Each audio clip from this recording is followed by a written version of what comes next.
12.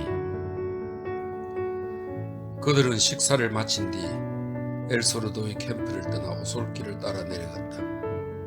엘소르도는 아래쪽 초소 있는 데까지 따라 내려갔다. 잘들 가오. 그럼 오늘 밤에 봅시다.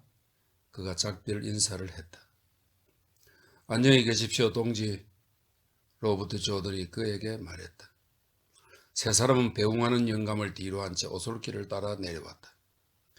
마리아가 돌아서서 손을 흔들자 엘소르도는 마치 무언가를 내던지는 것처럼 용무와 아무 관계도 없는 인사는 아예 집어치우라는 듯 무뚝뚝한 스페인 사람 특유의 독특한 몸짓으로 아무렇게나 팔뚝을 위쪽으로 휙 내저었다. 그는 식사하는 내내 양피 윗도리의 단추를 끄르지 않고 줄곧 예의를 갖추려고 마음썼으며 이야기를 듣는데 온 정신을 집중했고 그 엉터리 스페인으로 되돌아가 로버트 조던에게 공손한 태도로 공화국의 상태를 이모저모 묻곤 했다. 그러나 영감이 그들을 어서 쫓아버리고 싶어하는 눈치만은 분명했다. 영감과 헤어질 때 필라르가 물었다. 무슨 일이죠, 산티아고? 뭘? 아무것도 아니야. 아무 일도 아니야. 그저 뭔가 생각하고 있었어. 귀머거리 영감이 대답했다. 나도 그래요. 필라르가 대답했다. 올라올 때는 힘겨웠던 솔밭 사이의 가파른 오솔길을 이제는 쉽고 유쾌하게 내려가는데도 필라르는 아무런 말이 없었다. 로버트 조던도 마리아도 말을 하지 않았다. 세 사람은 나무가 우거진 골짜기에서 오솔길을 빠져나와 험한 비탈길을 올라가다가 숲에 이르고 그 숲을 통과해 높은 초원에 이를 때까지 총총 걸음으로 걸어갔다. 5월 하순의 오후는 무더웠다. 마지막 험한 비탈길을 절반쯤 올라간 곳에서 필라르는 걸음을 멈추었다. 로버트 조던도 걸음을 멈추고 뒤를 돌아보니 그녀의 이마에 구슬 땀이 맺혀 있었다. 햇빛에 갈색으로 탄 얼굴이 핏기를 잃었고 피부는 파리한 데다 눈 아래에는 거뭇거뭇한 반점이 있었다. 좀 쉬었다 가죠. 너무 빨리 걸은 것 같아요. 그가 말했다. 아니야, 그냥 가. 그녀가 대답했다. 쉬었다 가요, 필라르 아주머니. 얼굴빛이 좋지 않아요. 마리아가 거들었다. 듣기 싫어. 나한테 안 물어봤어. 필라르가 대꾸했다. 그녀는 오솔길 위쪽으로 다시 오르기 시작했지만 꼭대기에 이르자 숨은 거칠어지고 얼굴은 흠뻑 땀해져 있었다. 그리고 얼굴빛이 누가 봐도 알 수 있을 만큼 백지짝처럼 창백했다. 좀 앉아요, 필라르 아주머니. 제발 좀 앉으세요. 마리아가 다그치 말했다. 그러지, 필라르가 대답했다. 세 사람은 소나무 그늘에 앉아 고원 너머로 산봉우리 정상이 고원의 기복에서 곧바로 솟아나온 것처럼 보이는 곳을 바라보았다. 산봉우리 정상에는 이른 오후에 햇빛을 받아 하얀 눈이 반짝였다. 눈이란 얼마나 쓰레기 같으면서도 어쩌면 저토록 아름다울까? 필라르가 감탄하며 말했다. 눈이란 건 정말 사람을 홀리는 헛개비 같은 거야. 그녀는 마리아 쪽으로 고개를 돌렸다. 내게 너무 심하게 굴어서 미안하구나. 귀여운 아가씨. 오늘은 왜 그렇게 기분이 엉망인지 잘 모르겠는걸. 성질이 더러워서 그래. 아주머니가 화날 땐 무슨 말을 들어도 상관 안 해요. 한데 아주머니는 자주 화를 내요. 마리아가 그녀에게 대꾸했다. 아니야, 화를 낼 때보다 기분이 더 엉망이야. 필라르가 산봉우리 정상을 쳐다보며 말했다. 몸이 안 좋은 모양이죠? 마리아가 말했다. 그것 때문도 아니야. 이리 온 아가씨, 내 무릎에 머리를 올려놔 봐. 필라르가 말했다.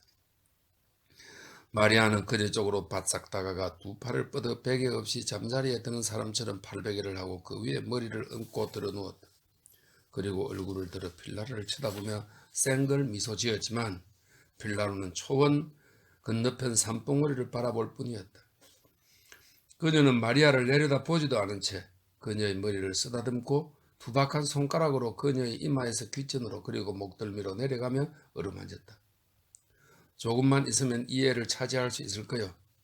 잉글레스 양반, 그녀가 말했다. 로버트 조던은 그녀 뒤에 앉아 있었다. 아주머니 그런 식으로 말하지 마요. 마리아가 말했다. 그래, 저 양반은 널 차지할 수 있다니까. 필라르는 이렇게 말하면서 어느 누구도 쳐다보지 않았다. 난 널 한 번도 갖고 싶은 적이 없었지.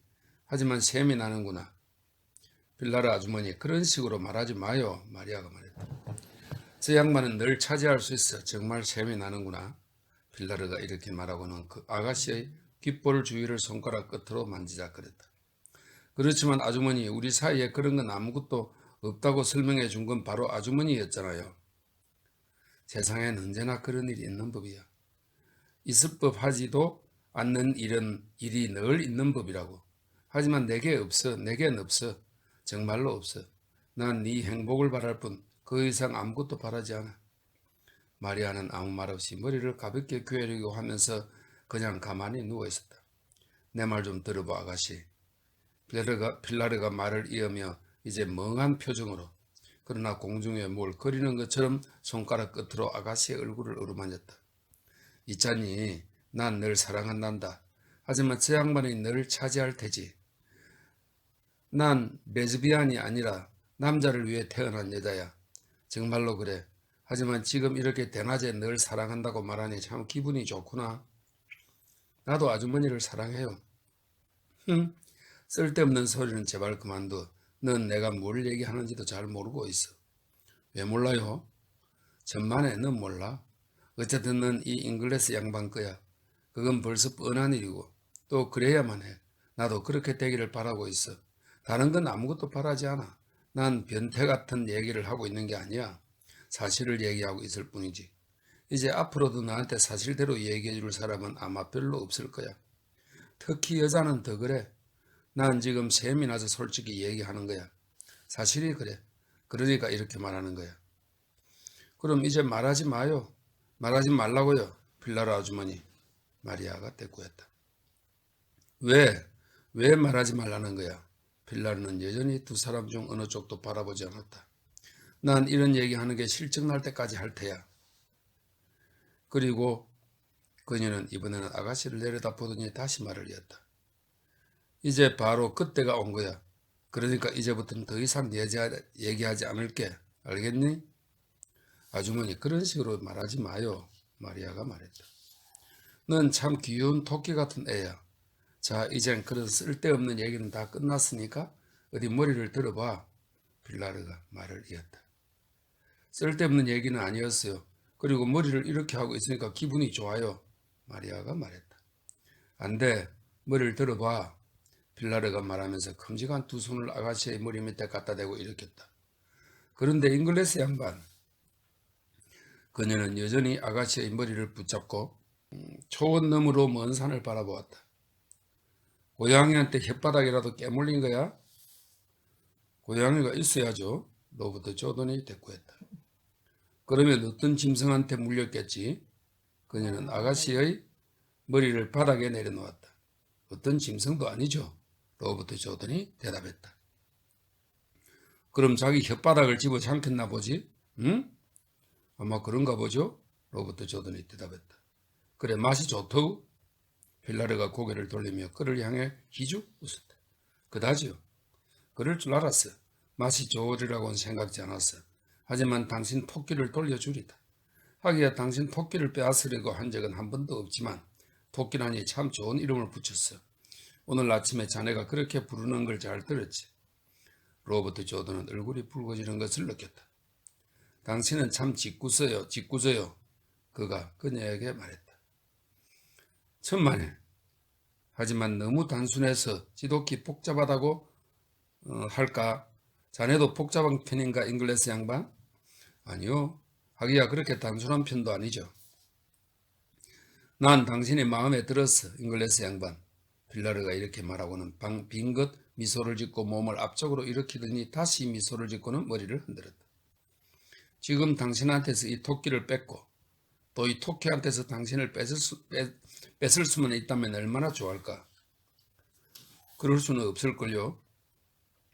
누가 그걸 몰라서 그러나? 빌라르가 이렇게 말하고는 또다시 빙긋 미소를 지었다. 하기야 그럴 생각도 없어. 젊었을 때 나도 곧잘 그럴 수 있었지만. 그랬겠죠. 정말 그렇게 생각하나? 물론이죠. 하지만 그런 얘기는 이제 무의미해요. 로버트 조던이 대꾸했다. 아주머니답지 않아요. 마리아가 맞장구 쳤다. 오늘은 그 여느 때와 다르군. 보통 때와는 아주 딴판이야. 당신의 그 다리 얘기 때문에 그만 골치가 아파졌어. 잉글리스 양반. 빌라르가 말했다. 그럼 그 다리를 두통의 다리라고 부르죠. 하지만 그놈의 다리를 망가진 새장처럼 골짜기 밑으로 쳐박아 버릴 겁니다. 로버트 조던이 말했다. 좋아, 그런 식으로 계속 얘기해. 필라르가 말했다. 그런 다리 같은 건 껍질 벗긴 바나나를 부러뜨리듯 부셔버릴 겁니다.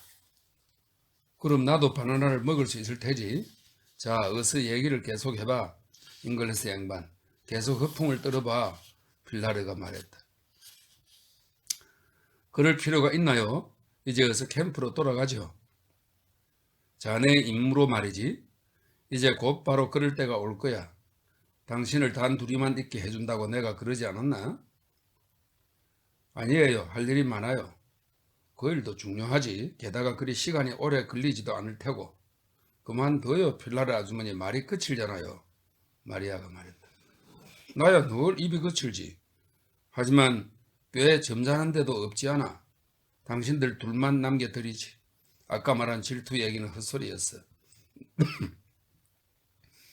난 호아킨의 표정에서 내가 얼마나 못생겼는지를 읽고 그만 녀석에게 화를 냈지. 난 그저 네가 19살이라는데 시샘을 하고 있었던 거야. 하지만 오래가는 질투는 아니거든. 너도 언제까지나 19살로만 살아남아 있을 리는 없을 테니까. 그럼 나 먼저 가겠어? 필라르는 일어나서 한쪽 손을 허리에 대고 역시 서 있는 로버트 조던을 바라봤다. 마리아는 고개를 수그린 채 나무 그늘 아래 땅바닥에 그냥 앉아 있었다. 다 같이 캠프로 돌아가기로 하죠. 그게 더 좋아요. 할 일도 많으니까. 로버트 조던이 말했다.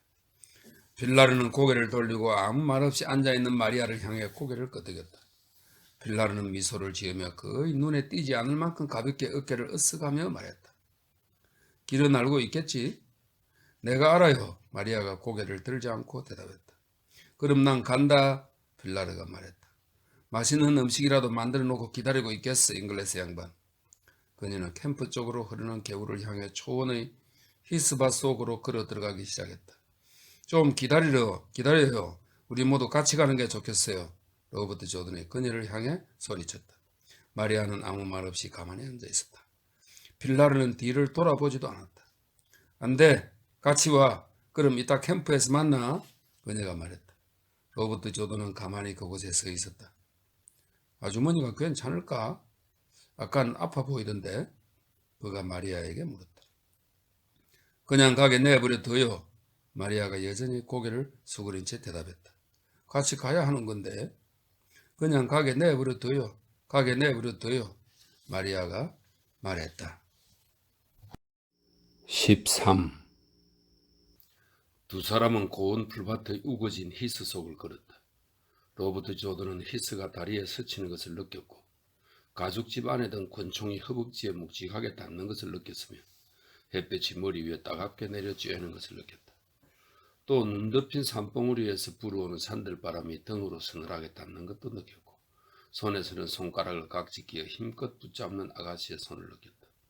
그녀의 손에서 그의 손바닥에 겹쳐놓은 그녀의 손바닥에서 서로 꼭 움켜잡은 그들의 손가락에서 그의 손목과 서로 엉킨 그녀의 손목에서 마치 바다 건너 멀리서 불어오면서 잔잔한 거울 같은 수면에 잔물길조차 일으키지 않는 최초의 훈풍처럼 그렇게 신선한 그 무엇이 입술 언저리에 닿는 깃털이나 또는 바람도 없는데 떨어지는 낙엽처럼 그렇게 가벼운 그 무엇이 그의 손에서 손가락에서 그의 손목에서 그에게로 전해져 왔다. 참으로 부드러운 것이어서 손가락을 서로 맞대는 것만으로도 느낄 수 있었지만 깍지 낀 손가락이나 꼭 누른 손바닥과 손목의 힘 때문에 너무 힘이 세져서 너무 격렬하고 너무 다급하고 너무 통렬해지고 너무 강해져서 그의 팔에 전류가 올라 그의 온몸을 쓰라리고 공허한 욕망으로 채우는 것 같았다. 밀처럼 황갈색인 그녀의 머리카락에 금갈색의 부드러운 그녀의 귀여운 그녀의 얼굴에 곡선으로 굽은 그녀의 목덜미에 눈부신 햇살이 반짝일 때 그는 그녀의 얼굴을 위로 쳐든 채 꼭 껴안고 키스를 했다. 그가 키스하는 동안 그녀가 몸을 바르르 떨었다. 그녀의 몸을 힘껏 끌어당기자 카키색 셔츠를 통해 그녀의 젖가슴이 그의 가슴을 지그시 누르는 것이 느껴졌다. 조그마하지만 탄탄한 젖가슴이었다. 그는 손을 뻗어 그녀의 셔츠 단추를 끌고 몸을 굽혀 키스를 했다. 그녀는 그의 팔에 안겨 얼굴을 뒤로 젖히고 선 채 발을 떨었다. 다음 순간 그녀가 자기 턱을 그의 머리에 대자 그녀가 두 팔로 그의 머리를 휘감고 자기 머리에 대고 흔들어 대는 것이 느껴졌다. 그는 몸을 똑바로 펴서 두 팔로 그녀를 꼭 껴안았기 때문에 그녀의 몸이 그의 몸에 꼭 붙은 채로 땅에서 들렸다. 그녀가 바르르 뜨는 것을 느끼고 다음 순간 그녀의 입술이 그의 목덜미에 와닿았다. 그는 그녀를 땅바닥에 내려놓고 나지막하게 속삭였다. 마리아, 오 나의 마리아. 그리고 나서 그는 또다시 속삭였다. 우리 어디로 갈까? 그녀는 아무 대답도 하지 않고 그의 셔츠 속에 한 손을 밀어넣었다. 그는 그녀가 셔츠 단추를 끌어넣는 것을 느꼈다. 그녀가 속삭였다. 당신도 하고 싶죠? 나도 키스하고 싶어요. 안 돼, 귀여운 토끼. 해요, 할 거예요. 뭐든 당신과 똑같이. 안 된다니까. 그런 일은 할 수 없어. 좋아요. 그렇다면, 그렇다면, 지리겨진 히스의 향기가 풍겨오고 그녀의 머리 밑에서 구부러진 줄기가 거칠거칠하게 느껴졌다. 지그시 감고 있는 그녀의 두 눈 위로 햇살이 밝게 쏟아졌다. 히스의 뿌리에 머리를 대고 있는 그녀의 목덜미의 곡선이며 저절로 가볍게 경련을 일으키고 있는 입술이며 태양과 모든 것을 향해 꼭 감은 채 파르르 들고 있는 두 눈 위의 속눈썹은 그에게는 일생을 두고도 잊히지 않을 것이다. 감고 있는 눈 위로 내려지는 햇볕 때문에 그녀에게는 모든 것이 붉은색, 오렌지색, 황금빛 붉은색으로 보일 뿐이었다. 모든 것이 그런 빛깔이었다. 충만도, 점유도, 소유도 모든 것이 그런 빛깔을 띠고 있었으며 그런 빛깔의 모든 것이 멀어 있었다. 그에게 그것은 망아의 세계로, 그러고 나서 다시 망아의 세계로, 또다시 망아의 세계로, 다시 한번 망아의 세계로, 언제나 변함없는 영원한 망아의 세계로, 땅바닥에 팔꿈치를 기댄 채 무겁게 망아의 세계로, 어둡고 끝이 없는 망아의 세계로, 늘 시간 위에 걸려있는 미지의 망아의 세계로, 이번에도 또 그 다음에도 언제나 망아의 세계로, 이제 두 번 다시는 견뎌낼 것 같지 않으면서 언제나 또다시 망아의 세계로, 이제는 도저히 참을 수 없이 위로 치올라 망아의 세계로 이끄는 어두운 길이었다. 그러다가 갑자기 끓어오르던 망아의 세계는 송두리째 사라지고 시간은 우뚝 멈춰선 채 두 사람은 여전히 그 자리에 있었다. 그는 시간이 정지하고 대지가 요동하더니 두 사람 밑으로 빠져나가는 것처럼 느꼈다. 그 다음 순간 그는 옆으로 누워 머리를 히스 숲속으로 깊이 파묻고 그 뿌리 냄새와 흙 냄새를 들이마셨다. 햇빛이 히스 사이로 스며들고 있었고 발가벗은 어깨와 옆구리를 히스 가지가 따끔하게 간지렀다. 아가씨는 아직도 지그시 눈을 감은 채 그와 마주 누워 있었다. 잠시 뒤 눈을 뜬 그녀는 그에게 방긋 미소 지어 보였다. 그는 몸이 노곤한 듯 멀리서 그러나 친근한 목소리로 불렀다.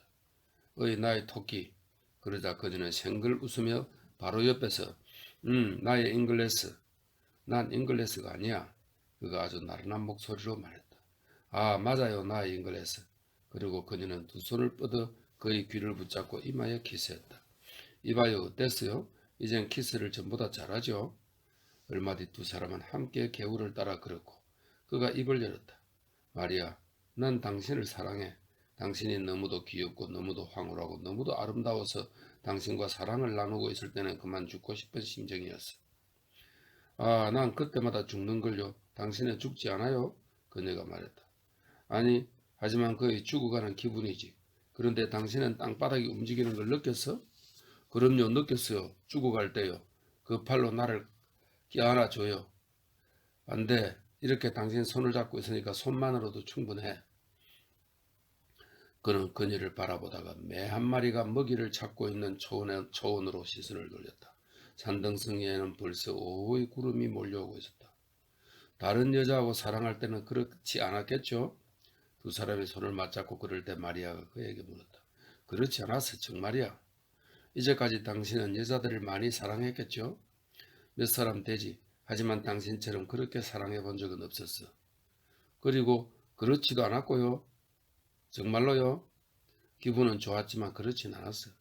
그렇다면 역시 땅바닥이 움직였군요. 전에는 땅바닥이 움직인 적이 한 번도 없었어요? 없었고 말고 정말로 한 번도 없었어. 아, 우린 단 하루 사이에 이렇게 되었어요. 그녀가 말했다. 그는 아무 말도 하지 않았다. 하지만 우린 적어도 방금 전에 그랬던 거죠. 그리고 당신도 내가 좋죠? 내가 마음에 들었어요? 이제부터 나도 더 예뻐질 거예요. 마리아가 말했다. 지금도 여간 예쁘지 않아. 그렇지 않아요. 머리를 쓰다듬어 줘요. 나는 그녀의 머리를 쓰다듬어 주었다. 짧게 깎인 머리카락이 부드럽고 납작하게 누웠다가 곧 삐죽삐죽 손가락 사이로 일어서는 것이 느껴졌다. 그리고 두 손으로 그녀의 머리를 껴안고 얼굴을 자기 쪽으로 돌리고는 키스했다. 난 키스하는 걸 좋아해요. 하지만 잘할 줄은 몰라요. 당신은 키스 같은 건 할 필요가 없어. 천만에요. 할 필요가 있어요. 만약 당신의 아내가 된다면 모든 면에서 당신을 즐겁게 해줄 거예요. 지금도 충분히 즐겁게 해주고 있는데 뭘. 이 이상 더 바라지 않아. 이 이상 더 날 즐겁게 해준다면 내가 아가씨에게 해줄 것이 없어지니까. 하지만 이제 두고 봐요. 지금은 이렇게 이상한 꼴이니까 당신은 내 머리를 재미있어 하고 있죠. 그녀가 아주 행복한 듯이 말했다. 하지만 날마다 잘하고 있거든요. 이제 머지않아 길어질 거고 그러면 나도 보기 싫지 않을 거예요. 어쩌면 당신도 지금보다는 훨씬 더 날 사랑하게 될 거예요. 당신은 몸매가 참 예뻐. 이 세상에 가장 예쁜 몸일 거야. 그가 말했다. 그저 어리고 여위였을 뿐이에요. 천만에 그렇지 않아. 아름다운 몸에는 마력이 깃들어 있지. 어떤 사람 몸에는 있고 또 어떤 사람 몸에는 없는지 잘 모르겠어. 하지만 당신한테는 그런 마력이 있거든. 당신을 위한 거죠. 그녀가 대답했다. 천만에. 아니 당신을 위해서예요. 늘 당신을 위해서. 오직 당신만을 위해서죠. 하지만 난 당신을 위해서 해줄 것이 거의 없어요. 당신을 돌보는 법을 배울 거예요. 하지만 솔직히 얘기해봐요. 전에는 땅바닥이 움직인 일이 한 번도 없었어요. 한 번도 없었고 말고. 그가 사실대로 말했다. 난 행복해요. 정말 행복해. 그녀가 말했다. 그리고 그에게 물었다. 당신 지금 다른 생각하고 있는 거죠? 맞아. 내가 해야 할 일을 생각하고 있어. 지금 둘이서 타고 갈 말이 있었으면 좋겠어요. 이 행복 속에서 훌륭한 말을 타고 내달리고 싶어요. 당신과 나란히 빨리 달리면서요. 우리 둘이서 점점 빨리 달리면서도 내 행복을 추월하지 않도록 하고 싶어요. 마리아가 말했다. 당신의 행복을 비행기에다 태울 수도 있어. 그가 정신이 나간 채로 말했다. 그리고 햇빛에 반짝이는 조그만 추격기처럼 하늘 높이 자꾸만 올라가는 거예요. 공중 회전도 하고 급강하도 하고요. 그녀가 말했다. 얼마나 근사할까? 그녀가 깔깔 웃었다. 그래도 내 행복은 그런 것은 눈치채지도 못할 거예요. 당신 행복은 왕성한 밥통을 가지고 있으니까. 그가 마리아의 말을 반박에 듣지 않고 근성으로 말했다. 이제 그의 마음은 그곳에 있지 않았기 때문이다. 그녀와 나란히 걷고 있었지만 그는 다리 일만 생각하고 있었다. 더구나 이제 그 일은 카메라 렌즈의 초점이 들어맞을 때처럼 분명하고 틀림없고 뚜렷했다. 두 군데의 초소와 망을 보고 있을 안셀모와 집시의 모습이 선하게 떠올랐다. 텅 빈 도로가 보이고 그 위로 오락가락 움직이는 물체가 보였다. 가장 평탄한 위치에서 사격할 수 있도록 자동 소총 두 자루를 설치한 장소까지 보였다. 도대체 누구를 시켜 자동 소총을 쏘게 하지 하고 그는 생각했다. 맨 나중에는 내가 쏜다 하더라도 처음 시작할 때는 누가 쏜다? 그는 다이너마이트를 설치하고 움직이지 않도록 쐐기를 박아 고정하고 뇌관을 장전에 오그라뜨리고 전선을 끌어다 걸쳐두고 미리 폭파장치 상자를 놔둔 장소로 돌아오면 되는 것이다. 그는 만약의 경우 일어날지도 모르는 일과 잘못될지도 모르는 일을 이것저것 모두 생각하기 시작했다. 그따위 생각은 이제 집어치워 하고 그는 혼잣말로 중얼거렸다. 너는 방금 이 아가씨와 사랑을 나누었고 이제 네 머리가 뚜렷하게 더할 나위 없이 뚜렷하게 되었는데 지금 걱정을 하기 시작하다니. 네가 해야 할 일을 생각하는 것과 걱정하는 것은 별개의 일이야. 걱정하지 마. 걱정할 필요가 없어. 넌 네가 해야 할 일을 잘 알고 있고 또 어떤 일이 일어날지도 알고 있어. 틀림없이 그 일은 계획대로 일어날 거야. 너 무엇 때문에 싸우는지 잘 알고 그 속에 뛰어들어간 그야. 조금이라도 승리할 기회를 얻기 위해 바로 네가 지금 하고 있는 일, 또 어쩔 수 없이 할 수밖에 없는 일과 맞서 싸우고 있었던 거야. 그러니 만약 성공을 거두고 싶다면 네가 전혀 아무런 감정도 느끼지 않는 군대를 사용해야 하는 것처럼 그는 그가 좋아하는 이 사람들을 사용할 수밖에 없지 않은가. 틀림없이 파블로는 가장 영리한 사람이지. 그는 이 일이 얼마나 어려운지 순식간에 알아챘어. 그의 마누라는 이 일에 찬성했고 지금도 그렇지. 그러나 이 일이 정말로 어떤 위험을 지니고 짓는지 깨닫고는 점점 압도당하더니 이제는 벌써 꽤 많이 영향을 받고 있어. 엘스로도 영감도 즉각 그 일을 알아보고 그것을 실행할 의지는 있지만 너 로버트 조던이 그것을 좋아하지 않는 것처럼 그 역시 그것을 달갑게 여기고 있지는 않아. 그렇다면 넌 너 자신에게 일어날 문제가 아니라 파블로의 마누라와 이 아가씨와 지금 네 머리에 떠오르는 다른 사람들에게 일어날지도 모르는 일이라고 말하고 있어. 그래도 좋다. 하지만 네가 이곳에 오지 않았다면 그들한테 어떤 일이 일어났을까? 네가 이곳에 나타나기 전에 그들에게 어떤 일이 일어났고 또 어떤 일을 겪었던가? 그런 식으로 생각해서는 안 돼. 넌 그들에게 전투 중을 제외하고는 아무런 책임도 없어. 명령은 너한테서 나온 것이 아니라 콜츠한테서 나온 것이니까. 그렇다면 콜츠란 도대체 누구인가? 훌륭한 장군이지. 이제까지 밑에서 일해본 사람 중에도 가장 뛰어난 장군이야. 하지만 그 명령이 어떠한 사태를 일으킬지 뻔히 알면서도 불가능한 명령을 수행해야 하는 것일까? 그것이 비록 당이요 군대인 콜츠가 내린 명령이라 해도 말이다. 그렇다. 그 명령이 불가능하다는 것을 증명해 보일 수 있는 방법은 그것을 실행해 보는 것밖에는 없어. 실행해 보지도 않고 불가능하다는 것을 어떻게 안단 말인가? 만약 누군가 명령을 받았을 때 그것을 수행하는 건 불가능하다고 한다면 어떻게 될 것인가? 명령이 내렸을 때 모두가 불가능하다고 주장한다면 도대체 우리는 어떻게 되느냐 말이야. 그는 그동안 불가능한 명령을 내리는 사령관들을 얼마든지 보아왔다. 에스트레 마두라에 있는 그 돼지 같은 고메츠가 그랬다. 불가능하다는 이유로 청년 부대가 진격할 수 없었던 공격을 그는 여러 번 보아왔다. 아니, 어쨌든 그는 명령을 수행할 것이다. 그런데 운이 나쁘게도 그 명령을 함께 수행해야 할 사람들에게 호의를 품게 된 것이다.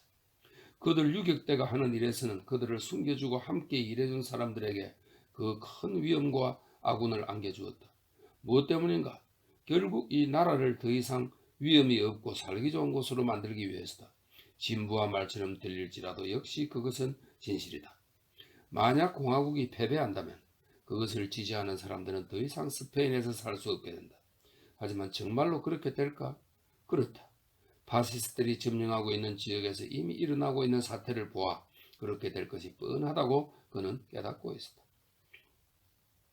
파블로는 돼지 같은 사내지만 다른 사람들은 좋은 사람들이다. 그러니 그들에게 이런 일을 시키는 건 그들 모두를 배신하는 게 아닐까? 어쩌면 그럴지도 모르지. 하지만 만약 그들이 이 일을 하지 않는다면 두 기병대대가 나타나서 일주일이면 그들을 이 산에서 깡그리 소탕할 것이다. 그렇지 않아 그들을 자유롭게 그냥 내버려 둔데도 이득이 될 것은 조금도 없었어. 모든 사람을 자유롭게 내버려 둬야 하고 누구도 남을 간섭해서는 안 된다는 사실을 제외하고는 말이지. 그러니까 그는 그것을 믿고 있었던 것이 아닌가. 그렇다. 나는 그것을 믿고 있었다. 그리고 계획, 사회나 그 밖의 일들은 어떻게 되나? 그런 것들은 다른 사람들이 할 몫이 아닌가. 그에게는 이 전쟁이 끝나면 따로 할 일이 있었다. 그가 이 전쟁에서 싸우는 것은 이 전쟁이 자기가 사랑하는 나라에서 일어났기 때문이고 공화주의를 신봉하기 때문이며 또 만약 이 전쟁에 진다면 공화주의를 신봉하는 사람들의 삶이 비참해지기 때문이다. 이번 전쟁을 치르는 동안 그는 공산당의 통제를 받고 있다. 이곳 스페인에서는 공산주의자들이 전쟁을 수행하는데 가장 훌륭한 기율, 가장 건전하고 가장 진지한 기율을 가지고 있었다. 그가 전쟁 동안 그들의 통제를 받아들인 것은 전쟁을 수행하는데 그가 존경할 만한 계획과 기율을 지닌 유일한 당이었기 때문이다. 그렇다면 그의 정치적 견해는 어떠한가? 지금으로서는 아무런 정치적 견해를 갖고 있지 않지 하고 그는 혼자 말을 중얼거렸다. 하지만 아무한테도 그런 소리를 해서는 안 돼. 무슨 일이 있어도 그 사실을 인정해서는 안 돼. 그렇다면 이 전쟁이 끝나면 무엇을 할 것인가? 귀국하여 전처럼 스페인어를 가르치며 먹고 살 것이고 또 실화를 책으로 쓸 작정이거든. 꼭 그렇게 할 거야. 그리 힘든 일은 아닐 테지. 파블로와 정치적 견해를 토론해야 할지 모른다. 그의 정치적 성장이 어땠는지 알아보는 것은 확실히 재미있는 일일 것이다. 어쩌면 고전적 방식으로 좌파에서 우파로 변모했을지도 몰라. 마치 레루처럼 말이야. 파블로는 레루와 아주 비슷한 데가 있지. 프리에토도 마찬가지로 좋지 않아. 파블로와 프리에토는 거의 비슷하게 궁극적인 승리를 믿고 있다. 그 둘은 말도동문 같은 정견을 지니고 있다. 그는 정치의 한 형태로서 공화주의의 신념을 품고 있었지만 반란이 일어나면 공화국은 공화국의 위기를 가져다 준 말도덕무리를 모두 제거해 버려야 할 것이다. 지도자들이 실제로 그들의 적인 그런 인민이 전에도 과연 있었던가? 금방 앞에서 말한 두 사람은 급진 그 공화당의 지도자들입니다. 인민의적, 이것이야말로 그가 생략하고 싶은 구절이었다. 또 그가 건너뛰고 싶은 구호였다. 역시 마리아와 함께 잔 탓으로 생긴 일이었다. 그는 한때 완고한 침례교 신자처럼 자신의 정치적 견해에 대해 편견을 가지고 있었고 편협했다. 그래서 인민의 적이라는 구절이 아무런 비판 없이 그의 마음속에 들어와 있었다. 혁명적이고 애국적인 상투어가 흔히 그러듯이 말이다. 그의 마음은 그런 말들을 아무 비판 없이 사용했다.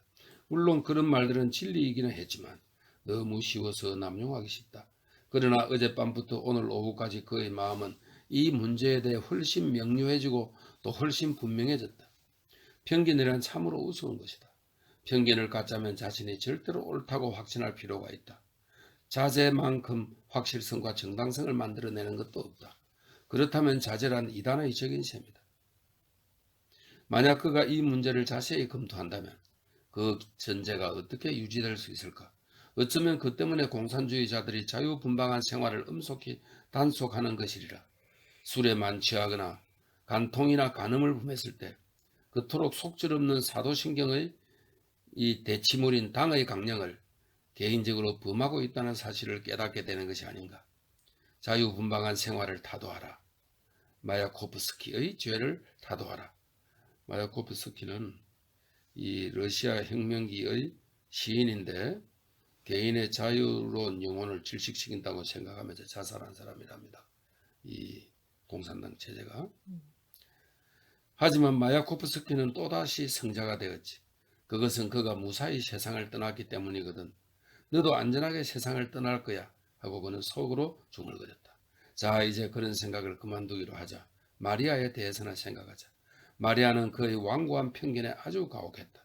아직까지는 그녀가 그의 결의를 흔들리게 한 적은 없지만 그는 죽지 않는 편이 훨씬 나을 것만 같이 생각되었다. 어쩌면 그는 기꺼이 영웅의 체훈이 순교자의 체훈이 하는 것을 포기하고 싶었다.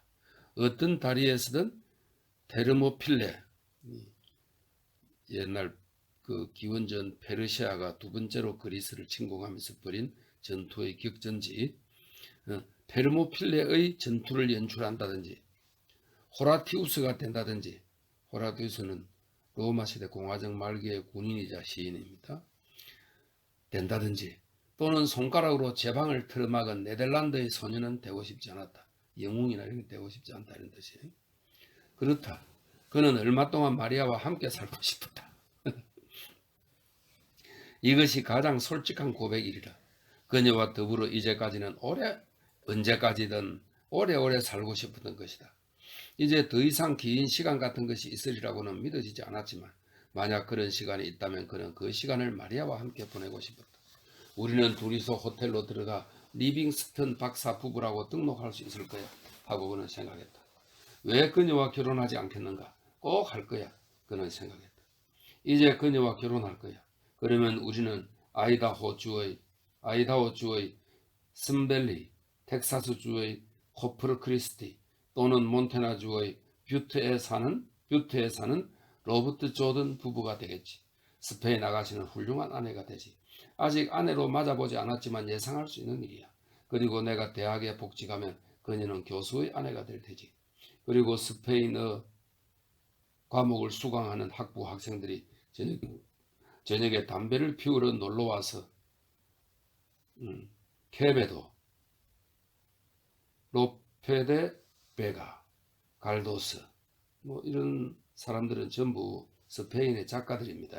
케베도, 로페데 베가, 갈도스. 그 밖에 늘 존경받는 많은 고인 작가들에 관해서 유익하고 격식을 차리지 않는 이야기를 주고받는다면 마리아는 학생들에게 신념에 불타는 푸른 셔츠의 병사들이 어떻게 그녀의 팔을 비틀고 스커트를 걷어올려 입을 틀어막고 있는 동안 다른 병사들이 어떻게 그녀의 머리에 올라앉아 있는지는 들려줄 수도 있을 거야. 몬테나주의 미졸라에서는 사람들이 마리아를 어떻게 받아들일까? 그 자기 대학교가 있는 그 지역 이름이랍니다. 내가 미졸라에서 다시 자리를 잡게 된다면 말이다. 어쩌면 영원히 빨갱이라는 딱지가 붙어 일반적인 블랙리스트에 이름이 오를지도 모르지. 정확히 알 수 없는 일이지만 어쨌든 예측할 수 없는 일이야. 지금 내가 뭘 하고 있는지 그들은 아무런 증거도 없을 뿐더러 실제로 내 입으로 들려준다 해도 그들은 믿지 않을 거다. 내 역군은 그들이 몇몇 제한 조치를 두기 전에는 스페인에서 사용하는 데는 유효했으니까. 귀국은 1937년 가을까지는 괜찮아. 고국을 떠난 것이 36년 여름으로 휴가는 1년 동안이니 그 다음에 가을 학기가 시작될 때까지는 돌아갈 필요가 없지. 이제부터 가을 학기까지는 아직 시간이 많군. 하기야 그런 식으로 말한다면 이제부터 내일 모레까지도 아직 시간이 많다고 할 수 있지 뭐. 아니야, 대학일은 아직 걱정할 필요가 없어. 가을까지만 귀국하면 돼. 어떻게든 그때까지는 돌아가기로 하자. 하지만 이제까지 오랫동안 참 이상한 생활만 해왔구나. 빌어먹을. 이상한 생활이 아니고 뭐란 말이야. 스페인은 네 일이요. 네 직업이었으니 스페인에 머무는 것은 자연스럽고도 건전한 일이거든. 몇 해 여름을 토목공사며 삼림에서의 도로 건설이나 공원 일로 화약 다루는 법을 배웠다. 그러니 무언가를 파괴하는 일도 건전하고 정상적인 일이지. 언제나 조금 서둘러 대기만 하지만 건전한 일이야. 일단 네가 폭파의 개념을 문제거리로 받아들이면 그건 오직 문제거리일 뿐이지. 하지만 네가 정말로 그걸 수월하게 받아들여도 거기에 수반되는 그리 좋지 않은 일들이 수없이 많았지. 폭발을 성공적인 암살의 상황과 비슷하게 보려는 시도는 늘 있었거든. 거창한 말을 사용하면 좀 더 변명이 될까? 그런다고 살인이 좀 더 구미에 당기게 될까? 아무리 생각해 봐도 넌 너무 섣불리 덤벼들었나 보다 하고 그는 생각했다. 게다가 공화국 일에서 물러났을 때는 어떻게 되어 있겠는가? 네가 무슨 일을 하기에 적합한 사람이 되었는가? 그것은 정말 알 수 없다는 생각이 들었다. 하지만 이 체험을 속속들이 글로 써버린다면 그런 것쯤은 자취도 없이 깨끗하게 사라지고 말 거야 하고 그는 자신에게 말했다. 일단 네가 글로 쓴다면 모든 것은 사라지게 될 거다. 네가 그것을 쓴다면 훌륭한 책이 될 거야. 다른 책보다 훨씬 좋은 책이 될 거야. 하지만 그때까지는 네가 현재 누리고 있는 삶이나 앞으로 누릴 삶이 바라건대 오늘 밤 내일 오늘 밤 내일 이렇게 자꾸만 되풀이 될 거야 하고 그는 생각했다. 그러니까 현재의 시간을 최대한으로 이용하고 그것에 감사하면 그만이야. 비록 달일이 실패로 돌아간다 해도 지금으로서는 그리 희망이 있어 보이지 않지만 말이다. 하지만 마리아만큼은 좋았어. 참으로 좋았지. 아, 정말로 그랬어 하고 그는 생각했다. 어쩌면 이것이 지금 내가 삶에서 얻을 수 있는 것인지도 몰라. 어쩌면 이것이 바로 내 삶이고 내 삶의 연수는 70년이 아니라 48시간, 아니 고작 60시간이나 10시간이나 12시간일지도 몰라. 하루가 24시간이니 꼬박 사흘은 72시간이 되거든. 70시간 동안 70년에 못지않은 풍부한 삶을 누릴 수 없는 것은 아니야. 70시간이 시작되는 순간부터 네 삶을 더없이 풍부하게 살아왔고 또 네가 어떤 나이에 이르렀다면 말이다. 이 무슨 장꼬대 같은 생각일까 하고 그는 생각했다. 이 무슨 엉터리 같은 일을 혼자서 생각하고 있는 거야. 정말로 장꼬대 같은 생각이지 뭐야. 어쩌면 실없는 일이 아닐지도 몰라. 어쨌든 앞으로 두고 보기로 하자. 내가 마지막으로 여자하고 잔 것은 마드리드에서였지. 아니 그렇지 않아. 에스코리알에서였지. 그저 밤중에 눈을 뜨고 어떤 다른 여자라고 생각하고 흥분하고 있다가 마침내 그 여자가 누구인지 알아챈 사실을 제외하고는 마치 유골을 주무르는 것 같은 기분이었지. 그래도 제법 재미는 보았지만 말이야. 그전에는 마드리드에서였는데 상대방 여자와 그 일을 벌이고 있는 동안 신분에 대해서나 자신에게 거짓말도 하고 가장도 한 사실을 제외하고는 그 일도 이전의 일과 똑같거나 그보다 못했지. 그러니 나는 스페인 여자를 낭만적으로 찬미하는 사람도 아니고 그렇다고 하룻밤을 지낸 여자를 다른 나라에서 하룻밤 지낸 여자보다 훨씬 낫다고 생각해 본 일도 없어. 하지만 마리아와 함께 있을 때는 글자 그대로 죽어도 좋을 것 같다는 느낌이 들었어. 그런 감정이 있다고 믿은 적도 없었고 또한 그런 일이 일어나리라고 생각해 본 적도 없었거든. 그래서 만약 네 삶의 70년을 팔아서 70시간을 산다 해도 지금의 나로서는 그런 가치가 있는 셈이야. 그 사실을 알게 되다니 참으로 다행스러운 일이지.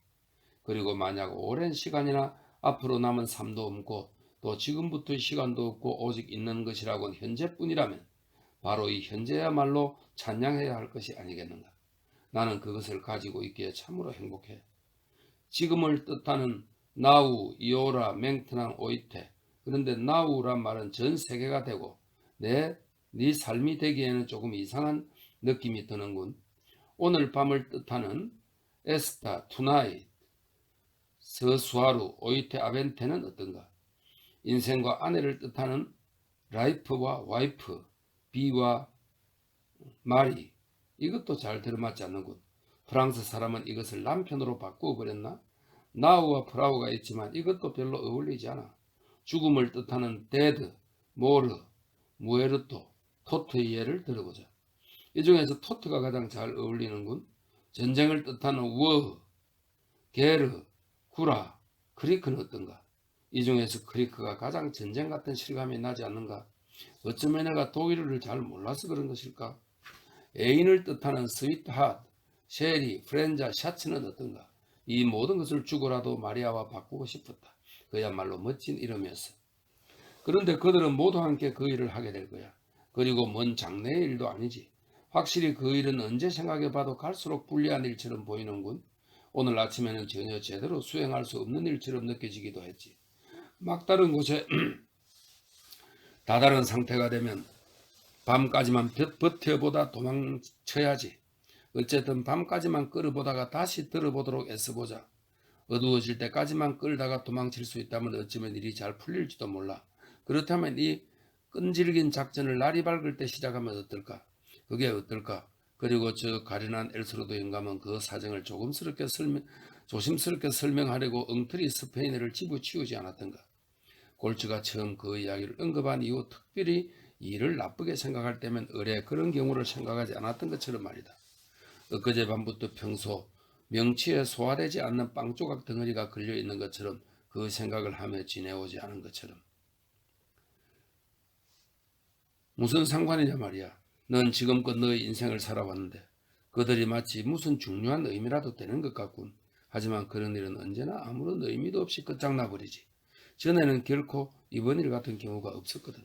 넌 절대 겪지 않을 것으로만 생각하고 있었지.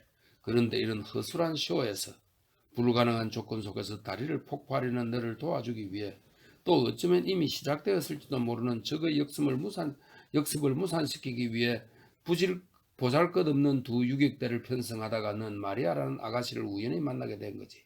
그건 확실해. 그게 네가 하고 싶은 일이지. 너는 조금 늦게 마리아를 만났을 뿐이야. 그래, 필라르 같은 여자가 특별히 이 아가씨를 네 침낭 속으로 밀어넣어 주었는데 그래서 무슨 일이 벌어졌지? 그래, 어떻게 되었지? 도대체 무슨 일이 일어난 거지? 제발 무슨 일이 일어났는지 얘기 좀 해보란 말이다. 그렇다. 바로 그 일이 일어났지. 일어난 일이란 정확히 바로 그거야. 필라르가 그 아가씨를 네 침낭 속으로 밀어넣어 준 것에 대해 너 자신에게 거짓말을 하고는 그것을 아무렇지도 않은 일처럼 만들거나 불결한 일인 것처럼 만들지는 마. 너는 그 여자를 보고 첫눈에 녹아 떨어졌지 않느냐. 그녀가 처음 입을 열고 말을 건넸을 때 이미 일은 벌어졌고 넌 그 사실을 잘 알고 있었지. 네가 그것을 얻은 이상, 그것을 얻으리라고는 꿈에도 생각하지 않은 이상 그것에 흙을 뿌리는 건 분별 없는 짓이거든. 네가 그것이 무엇인지 알았고 그녀가 요리를 담은 무쇠 쟁반을 들고 나오는 것을 처음 보는 순간 한눈에 그것이 찾아온 것을 알았으니 말이야. 그때 그것이 너의 급소를 찔렀고 너도 그 사실을 알고 있었는데 왜 거짓말을 하는 거지? 네가 그녀를 바라볼 때마다 또 그녀가 너를 바라볼 때마다 마음속에서 이상한 것이 꿈틀거린 것이 아닌가? 그렇다면 왜 넌 그것을 솔직히 시인하지 않느냐? 그래, 좋다, 인정하마. 그리고 필라르는 마리아를 네게 맡겼지만 그녀가 한 짓은 무척 현명했지. 그녀는 그 아가씨를 오늘까지 잘 보살펴 주었고 아가씨가 요리 쟁반을 들고 동굴 안으로 들어온 그 순간 앞으로 무슨 일이 다가올지 한눈에 알아차렸던 거야. 그래서 그녀는 일이 쉽도록 거들어준 거야. 그렇게 일을 쉽게 해준 덕택으로 어젯밤 일과 오늘 오후의 일이 있었지. 그녀는 너보다는 훨씬 더 문명화되었고 시간에 대해서도 잘 알고 있어. 그래 맞아 하고 그는 마음속으로 생각했다. 그녀는 시간의 가치에 대해 어떤 식으로든지 이해하고 있다고 인정해야 해. 참패를 당했느니 무언이 하는 것은 자신이 잃었던 것을 남들은 잃지 않도록 해주기 위해서야. 자신이 잃었다는 것을 인정하는 건 참으로 참기 힘든 일인데, 그래서 그녀는 그 언덕에서도 참패를 당해 가슴이 아팠던 것인데 우리는 그녀를 조금도 마음 편하게 해주지 못했어. 그런데 그것이 지금 일어나고 있는 일, 이제껏 일어났던 일이야. 그러니 그것을 그대로 너도 인정해 줘야 해. 이제 앞으로 그녀와 함께 있을 시간은 꼬박 이틀 밤도 되지 않을 거야. 한평생도 아니고 함께 살 수도 없고 사람들이 누구나 누리는 것도 절대 누리지 못할 거야. 이미 지나가 버린 하룻밤, 오늘 오후에 한 번, 그리고 다가올 내일 밤뿐이야.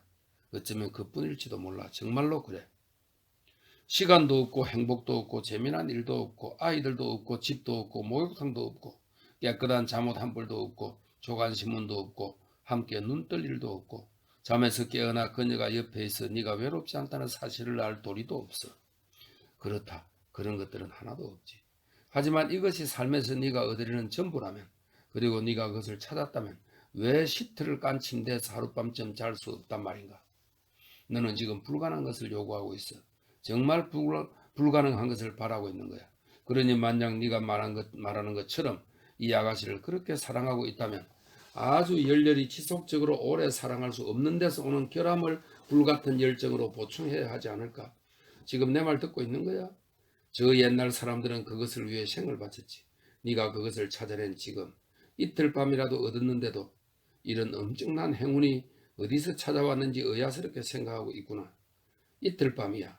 사랑하고 찬양하고 소중해야 할 이틀 밤 말이다. 좋을 때나 나쁠 때나 아플 때나 죽을 때나, 아니 그게 아니지. 아플 때나 건강할 때나 죽음이 우리를 갈라놓을 때까지 이틀 밤 동안 말이야. 훨씬 더 가능성이 있어. 훨씬 더 가능성이 있고 말고. 이제 그런 생각은 하지 말자. 그런 생각은 그만두자. 너를 위해 좋지 않으니까. 너한테 좋지 않은 건 어떤 일도 하지 마. 정말 그래.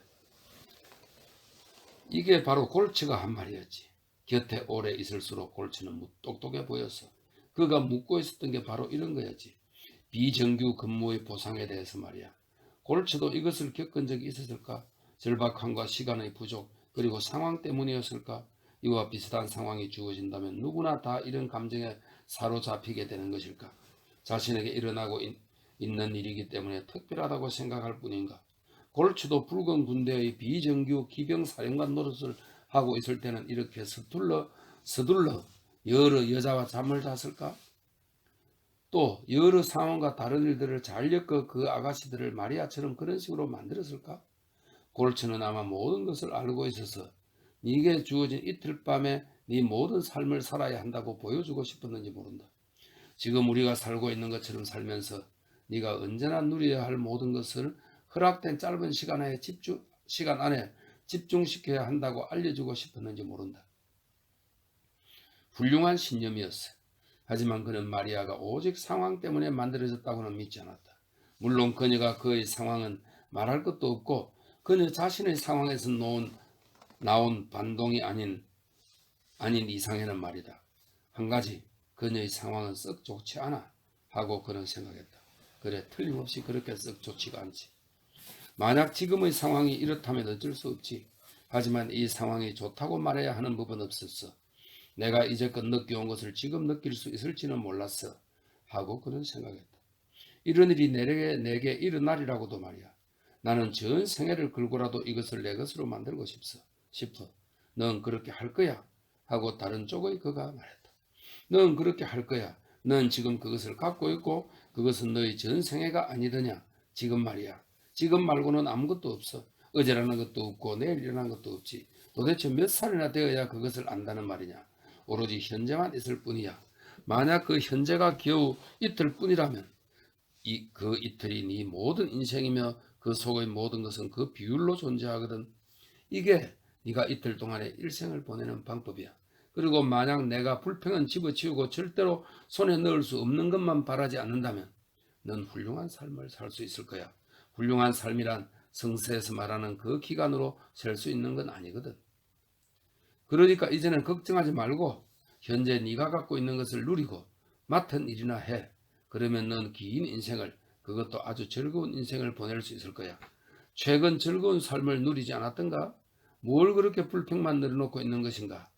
이런 일이라는 게 그런 거지 하고 그는 자신을 타이르고 그런 생각에 아주 만족했다. 그리고 중요한 건 네가 배운 것이 아니라 네가 만난 사람들이지. 이렇게 농담을 하고 나니 기분이 좋았고, 그래서 그는 마리아한테로 돌아갔다. 당신을 사랑해, 토끼. 그가 아가씨에게 말을 건넸다. 아가씨가 무슨 말을 하고 있었지? 당신 일에 간섭도 방해도 하지 않을 테니 일에 대해서는 걱정하지 말라고요. 내가 할 수 있는 일이 있다면 알려줘요. 그녀가 그에게 말했다. 아무것도 없어. 정말 아주 간단한 일이니까. 그가 대답했다. 빌라르한테서 남자를 시중드는 법이며 내가 이제부터 할 일을 배울 거예요. 그러면 배우는 동안에 혼자서 여러 일을 깨닫게 되지 않겠어요? 그 밖의 일은 당신이 일러주면 되고요. 마리아가 말했다. 할 일은 아무것도 없어.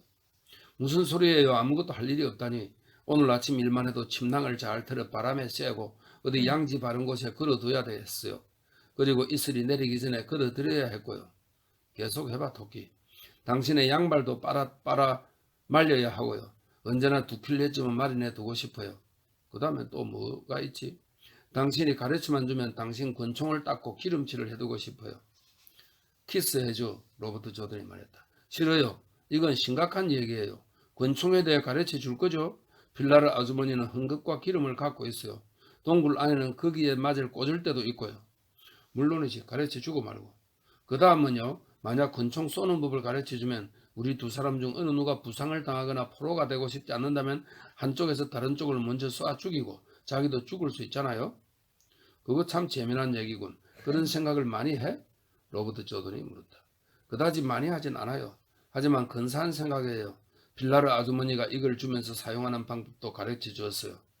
그녀는 셔츠 주머니에서 휴대용 빗을 넣고 다니는 가죽 주머니를 꺼내더니 양쪽 끝이 닫혀있는 넓적한 고무밴드를 벗기고 제명 외날 면도날을 꺼냈다. 난 언제나 이걸 지니고 다녀요. 귓바퀴 바로 밑에 여기를 찔러 아래로 당기라고 빌라르 아주머니가 가르쳐줬어요. 그녀는 손가락으로 가르치며 시범을 보였다. 여기에 대동맥이 있어서 칼날을 이렇게 닦기만 하면 실패하는 일이 없대요. 그리고 조금도 아프지 않고요. 그저 귀 밑으로 푹 찌르고 아래를 당기기만 하면 된대요. 아주머니 말로는 누워서 떡먹기처럼 아주 간단해서 일단 그렇게만 하면 출혈을 막을 수가 없대요. 맞아, 그것이 경동맥이라는 거지. 이 여자는 그걸 하나의 가능한 방법으로 받아들이고 적절하게 준비한 채 늘 몸에 품고 다니는구나 하고 그는 생각했다. 하지만 난 당신이 나를 쏘게 됐으면 좋겠어요. 만약 그럴 필요가 생기면 당신이 꼭 나를 쏴 죽이겠다고 약속해 줘요. 마리아가 말했다. 좋아, 약속하지. 로버트 조던이 대답했다. 정말 고마워요. 하지만 그게 쉬운 일이 아니라는 건 나도 잘 알아요. 마리아가 그렇게 말했다. 괜찮아. 로버트 조던이 말했다. 넌 그런 건 모두 잊어버리고 있었던 거야 하고 그는 생각했다. 자기 일에만 너무나 골똘한 나머지 이 내전의 아름다운 점에 관해서는 까맣게 잊어버리고 있구나. 넌 그걸 잊어왔어. 어쩌면 그래야만 할지도 모르지. 카슈키는 그걸 잊을 수가 없어 자기 일을 망쳐버린 거야. 어쩌면 그 사람에게는 어떤 예감이 있었던 것일까? 그는 카슈킨을 쏴 죽이면서도 전혀 아무런 감정을 느끼지 못했으니 이건 참으로 이상한 일이었다. 언젠가는 그런 감정을 느끼게 되리라고 기대했다. 그러나 이제까지는 그런 감정을 느낀 적이 한 번도 없었다. 하지만 당신에게 해줄 일이 그것 말고 또 있어요. 마리아가 그의 곁에 바짝 붙어서 걸으면서 아주 진지하고 여성스러운 어조로 말했다. 나를 쏴 죽이는 일 말고? 네, 필터가 달린 담배가 다 떨어지면 당신에게 담배를 말아줄 수도 있어요. 빌라르 아주머니가 아주 솜씨 좋게 많은 법을 가르쳐 주었거든요. 단단하고 깔끔하게. 그리고 담배를 흘리지 않게 말이에요. 그거 참 잘됐군. 침을 바르는 것도 아가씨가 하나? 로버트 조던이 물었다. 그럼요. 그리고 당신이 부상당하면 당신을 간호해주고 당신 상처에 붕대를 감아주고 몸도 씻겨주고 음식도 먹여주고 그녀가 말했다. 어쩌면 부상 같은 건 당하지 않을지도 몰라. 로버트 조던이 대답했다. 그럼 당신이 병이 나면 간호도 해주고 수프도 끓여주고 몸도 씻겨주기도 하고 그 밖에 모든 일을 하겠어요. 또 책도 읽어주고요. 병이 나지 않을지도 모르지. 그럼 당신이 아침에 눈을 뜨면 커피를 끓여주고 어쩌면 커피를 좋아하지 않을지도 몰라. 로버트 조던이 그에게 말했다. 거짓말 좋아하면서 오늘 아침에도 2잔이나 마셨잖아요. 아가씨가 행복하게 말했다. 만약 내가 커피에도 실증을 느끼고 나를 쏴 죽일 일도 일어나지 않고 부상을 당하지도 않고 아프지도 않고 담배도 끊고 양말도 한 켤레밖에 필요 없고 침낭도 내가 직접 늘어놓는다면 그때는 어떡하지 토끼? 그때는 어떻게 할 거야? 그가 마리아의 등을 가볍게 두드렸다. 그때는 필라르 아주머니한테서 가위를 빌려다 당신 머리를 깎아줄 거예요. 마리아가 말했다. 나 머리 깎는 걸 싫어하는데 그건 나도 마찬가지예요. 그리고 당신 머리는 지금 그대로가 좋아요. 그래요. 만약 당신을 위해서 해줄 것이 없다면 당신 옆에 꼭 붙어 앉아서 당신을 바라보고만 있다가 그리고 밤이 되면 함께 사랑을 나누죠. 마리아가 받았다. 좋아. 그 마지막 계획이 아주 그럴싸한데 로버트 조던이 말했다. 내 생각도 그래요. 아, 잉글레스. 마리아가 빙긋 미소 지었다. 내 이름은 로베르토야. 싫어요. 난 필라르 아주머니처럼 당신을 잉글레스라고 부를래요. 그래도 역시 로베르토지. 아니라니까요. 이제 오늘 하루는 잉글레스예요. 잉글레스. 내가 당신을 도울 수는 없을까요? 그녀가 말했다. 아니, 내가 지금 하고 있는 일은 나 혼자서 그리고 머릿속에서 아주 냉정하게 해야 하거든. 그럼 좋아요. 그렇다면 이 일은 언제 끝나죠? 그녀가 물었다. 운이 좋으면 오늘 밤에. 좋아요. 그녀가 대꾸했다. 아래쪽으로 캠프를 향하는 마지막 숲이 내려다 보였다. 저게 누구지? 로버트 조던이 물으며 그쪽을 가리켰다. 필라를 해요. 틀림없이 필라르 아주머니예요. 마리아가 그의 팔을 따라 바라보며 대답했다. 나무들이 자라기 시작하는 초원의 낮은 한쪽 끄트머리에 웬 여자 하나가 팔로 머리를 꿰고 앉아 있었다. 그들이 서 있는 곳에서 보면 갈색 나무 줄기에 등을 기대고 앉아 있는 그 여자는 마치 검은색 보따리처럼 보였다. 자, 가자. 로버트 조던은 무릎까지 올라온 히스밭을 헤치며 달리기 시작했다. 풀밭을 헤치고 달리자니 힘이 들었다. 그래서 조금 달리다가 걸음을 늦추고 걸었다. 여자가 두 팔을 끼고 그 위에 머리를 얹고 있었다. 나무 줄기에 등을 기댄 모습이 크고 까맣게 보였다. 그는 그녀의 곁으로 다가가서 날카로운 목소리로 불렀다. 필라르! 그러자 그녀는 얼굴을 들고 그를 바라보았다. 아, 벌써 끝난 거야? 어디 몸이 아프기라도 한 거예요? 그가 그녀 옆으로 몸을 굽히며 물었다. 아니야, 자고 있었어. 그녀가 대답했다. 아주머니 기분이 어때요? 괜찮은 거예요? 마리아가 가까이 다가와서 그녀 옆에 무릎을 꿇었다. 힘이 팔팔하니까. 필라르는 일어서지도 않고 대답했다. 그리고 두 사람을 쳐다보았다. 한데 잉글레스 양반, 당신은 또다시 사내답게 짓궂은 일을 했을 테지? 정말 괜찮은 거예요? 그녀의 말에는 아랑곳하지 않고 로버트 조던이 물었다. 그야 물론이지. 눈을 좀 붙였으니까. 그래, 당신도 눈 좀 붙였나? 아니요. 근데 말이야, 마음에 썩 들었나 보구나. 필라르가 그녀에게 말했다. 마리아는 얼굴을 붉힌 채 아무 말도 하지 않았다. 이 아가씨는 그냥 내버려 둬요. 로버트 조던이 말했다. 아무도 당신에게 말을 걸지 않았어. 필라르가 그에게 말했다. 그녀가 마리아하고 불렀는데 그 목소리는 거칠었다. 마리아는 고개를 들지 않았다. 마리아, 네 마음에 들었냐고 묻는 거야. 필라르가 다시 한번 말했다. 아, 그냥 내버려 두라니까요. 로버트 조던도 다시 한번 말했다. 당신은 잠자고 있어. 필라르가 그를 쳐다보지도 않고 말했다.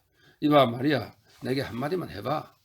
싫어요. 마리아가 대답하고는 고개를 가로저었다. 마리아, 네 의사로 내게 한마디만 해보란 말이야. 필라르가 다시 말했다. 그러나 목소리는 얼굴 표정과 마찬가지로 굳어 있었고 얼굴에는 부드러움이라고는 조금도 보이지 않았다. 마리아는 여전히 고개를 가로저었다. 내가 만약 이 여자나 이 여자의 주증뱅이 남편이나 그 보잘것없는 부하들과 함께 일하지 않아도 된다면 뺨이라도 한 대 힘껏 후려 갈겨 줄 텐데 하고 로버트 조던은 생각했다. 자, 어서 얘기해봐. 필라르가 그녀에게 재촉했다. 싫어요. 싫다니까요. 마리아가 대답했다. 그냥 내버려 두라니까요. 이렇게 말하는 로버트 조던의 목소리는 평소 목소리와는 달랐다. 이놈의 옆편애를 한 대 후려 갈길까? 나중에야 어떻게 되든지 하고 그는 생각했다. 필라르는 그에게는 대꾸조차 하지 않았다. 그녀의 태도는 새를 호리고 있는 뱀이나 새를 호리고 있는 고양이와는 달랐다. 육식동물 같은 분위기는 조금도 보이지 않았다. 도착적인 것도 없었다. 그러나 코브라가 우산 모양으로 모가지를 고추 세우고 있는 것처럼 득이양양한 데가 있었다. 그에게는 그렇게 느껴졌다.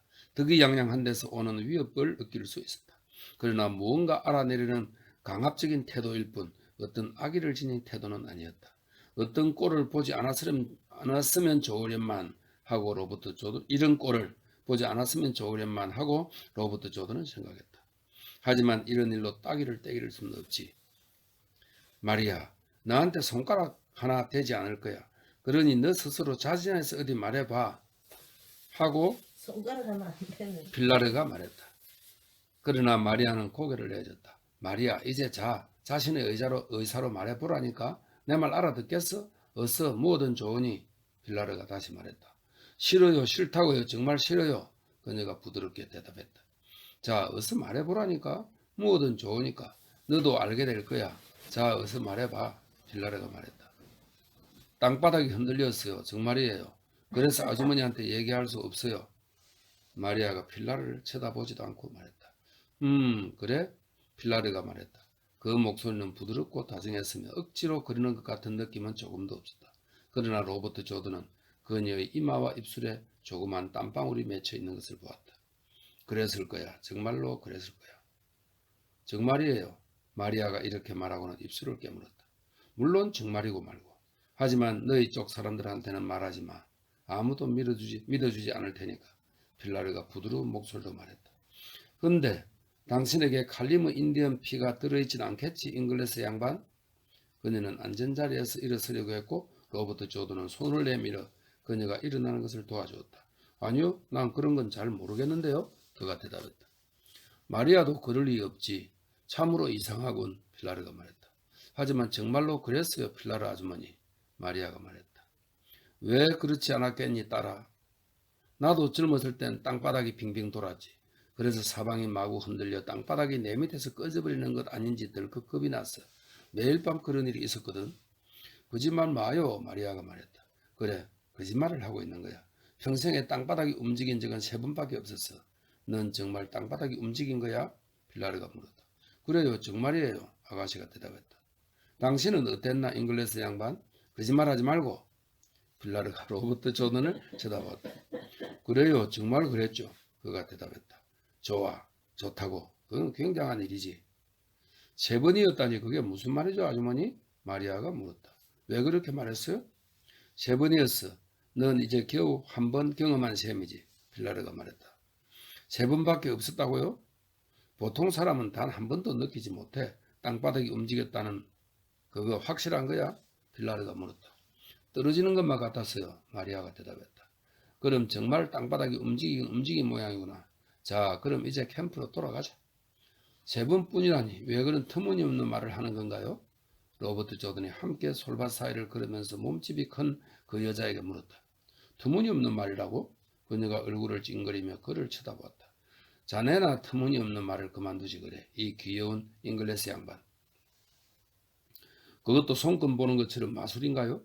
천만에 집시들한테 그건 증명된 흔한 사실이야. 하지만 우리는 집시가 아니잖아요. 물론 아니지. 하지만 자네한테는 행운이 조금은 있어. 집시가 아닌 사람에게도 어쩌다 작은 행운이 따르긴 하거든. 3번이라는 건 정말인가요? 필라르는 이상한 표정을 지으며 또다시 그를 쳐다보았다. 아, 이제 그만합시다, 잉글레스 양반. 날 괴롭히지 말아줘. 당신은 아직 젊어서 말 상대가 안 되니까. 그녀가 말했다. 하지만 아주머니, 마리아가 말을 가로챘다. 넌 입 다물고 가만히 있어. 이제 1번 맛봤고 너한테는 평생에 2번 더 남아있어. 빌라르가 그녀에게 말했다. 그럼 아주머니는요? 로버트 조던이 물었다. 2번이지. 빌라르가 손가락 2개를 펴 보였다. 2번 있을 거야. 3번째는 결코 올 리가 없고. 왜요? 마리아가 물었다. 아, 입 닥치고 있으라니까. 젊은 부스네들은 스페인에서 집시들이 이방인을 부를 때 사용하는 용어랍니다. 젊은 부스네들은 참으로 귀찮게 굴어. 필라르가 쏘아붙였다. 왜 3번째는 없는 건가요? 로버트 조던이 물었다. 아, 그만두래도 입 닥치고 가만히들 있어. 필라르가 소리쳤다. 그럼 좋아 하고 로버트 조던은 속으로 중얼거렸다. 내게만 그런 일이 없군. 난 그동안 집시를 많이 알아왔지만 집시들이란 참 이상한 족속들이야. 하지만 그건 우리도 마찬가지 아닌가. 다른 점이 있다면 우리는 정직하게 살아가야 한다는 점일 뿐이지. 우리가 어떤 종족에서 살아왔으면 우리 종족의 유산이 어떤 것이면 우리의 조상이 살고 있는 숲속이 얼마나 신비로웠는지는 아무도 몰라. 우리가 알고 있는 것이라곤 우리가 모른다는 사실뿐이거든. 우리는 밤에 일어날 일은 하나도 몰라. 하지만 그것이 낮에 일어났을 때는 대단한 일이 되지. 어쨌든 일어난 일이 뭐든 그 일은 이미 일어난 거야. 지금 이 여자는 아가씨가 한사고 싫다고 하는데도 억지로 입을 열게 했을 뿐만 아니라 이 이야기를 차지해 자기 것으로 만들어 버리려 해. 그것을 집시의 것으로 만들지 않고는 견디지 못하는 거야. 나는 아까 언덕 위에서 그녀가 참패당했다고 생각했는데 이제 보니 우리를 확실히 지배하고 있는 것 아닌가. 만약 그것이 악의에 찬 것이었다면 난 이 여자를 총으로 쏴 죽였을 거야. 하지만 그것은 악의에서 나온 것이 아니었지. 다만 삶을 붙잡고 있는 동안 손을 놓지 않으려고 하는 것뿐이거든. 마리아를 통해 그것을 계속 붙잡고 있으려고 한 것뿐이란 말이야.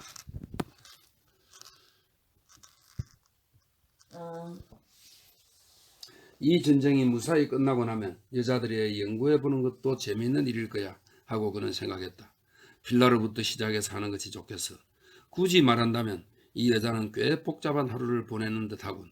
전에는 한 번도 집시 이야기라고는 입 밖에 낸 적이 없었지. 손금만 빼고는 말이야. 그래 물론 소금에 관해서는. 하지만 그녀가 손금에 관해 속임수를 쓰는 것 같지는 않아. 물론 그녀는 내 손금에 대해 말하고 싶어 하지 않았어요. 손금에서 뭘 보았건 그녀는 자신의 능력을 믿고 있어. 하지만 그것으로 무언가 증명되었다고는 할 수 없거든. 이봐요 필라로 아주머니. 그가 그녀에게 말을 건넸다. 그러자 필라로는 그를 쳐다보고 쌩긋 미소를 지었다. 왜 그래? 그녀가 물었다. 너무 그렇게 신비스럽게 굴지 마요. 그놈의 신비에 난 그만 신물이 나거든요. 로버트 조던이 말했다. 그래? 필라르가 반문했다. 난 귀신이니 점쟁이들이니 예언자들이니 그 거지 발사계 같은 집시의 마술 따위는 믿지 않아요. 아 그래? 필라르가 대꾸했다. 믿지 않고 말고요. 그리고 이 아가씨는 그냥 내버려 뒀으면 좋겠어요. 그래 이 아이를 그냥 내버려 두지.